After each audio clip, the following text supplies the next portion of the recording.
Hello అండి. స్వాగతం. నా సినిమా మాటకి. సినిమా బావుందా? లేదా worth watching? Let's find out. ఈరోజు మనం రివ్యూ చేయబోతున్న సినిమా 'Nagabandham'. Starring Virat Karna, Nabha Natesh, Jagapathi Babu and others. Directed by Abhishek Nama. Story విషయంకి వస్తే ఇండియాలో ఉన్న ancient Vishnu temples and Nagabandham అనే మిస్టీరియస్ రిచువల్ చుట్టూ స్టోరీ తిరుగుతుంది. కానీ మెయిన్ ప్లాట్ మాత్రం బ్రహ్మకామలం చుట్టూ రివాల్వ్ అవుతుంది.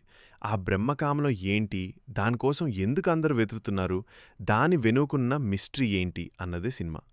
ఫస్ట్ హాఫ్ విషయంకి వస్తే మూవీ అంతగా ఇంప్రెస్ చేయలేదు. Story present and past time lines మధ్య తిరుగుతుంది. కానీ నరేషన్ క్లియర్గా లేకపోవటం వల్ల క్యారెక్టర్స్ని అర్థం చేసుకోవటం కొంచెం కన్ఫ్యూజింగ్ అనిపిస్తుంది. స్క్రీన్ ప్లే కూడా స్లోగా ఉంటుంది. సెకండ్ హాఫ్ విషయంకి వస్తే సెకండ్ హాఫ్ కూడా అంతగా ఇంప్రెస్ చేయలేదు. సినిమా ఫుల్ లాగ్గా అనిపిస్తుంది. స్టోరీని ఇంట్రెస్టింగ్గా డెవలప్ చేయలేకపోయారు. కాబట్టి ఇమోషనల్గా కానీ థ్రిల్లింగ్గా కానీ కనెక్ట్ అవ్వడం కష్టం. పాజిటివ్స్ విషయంకి వస్తే మ్యూజిక్ బాగుంది. విజువల్స్ కూడా డీసెంట్గా ఉన్నాయి.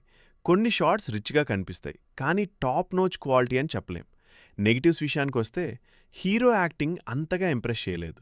Present and past time line confusion, slow screen play, second half full lag. Overall narration ఎంగేజింగ్గా అనిపించలేదు. ఓవరాల్గా చెప్పాలంటే ఇంట్రెస్టింగ్ కాన్సెప్ట్ ఉన్నా కూడా వీక్ ఎగ్జిక్యూషన్ వల్ల సినిమా అనుకున్నంత ఇంపాక్ట్ క్రియేట్ చేయలేకపోయింది. మిస్టరీ ఎలిమెంట్స్ ఉన్నా కూడా నరేషన్ స్లోగా ఉండడం వల్ల సినిమా యావరేజ్ కంటే తక్కువ అనిపిస్తుంది. నా రేటింగ్ 1/5. ఇది నా పర్సనల్ ఒపీనియన్ మాత్రమే. మీ ఒపీనియన్ కమెంట్స్లో చెప్పండి. వీడియో నచ్చితే లైక్ చేయండి. ఇంకా ఇలాంటి ఆనెస్ట్ మూవీ రివ్యూస్ కోసం సబ్స్క్రైబ్ టు నా సినిమా మాత.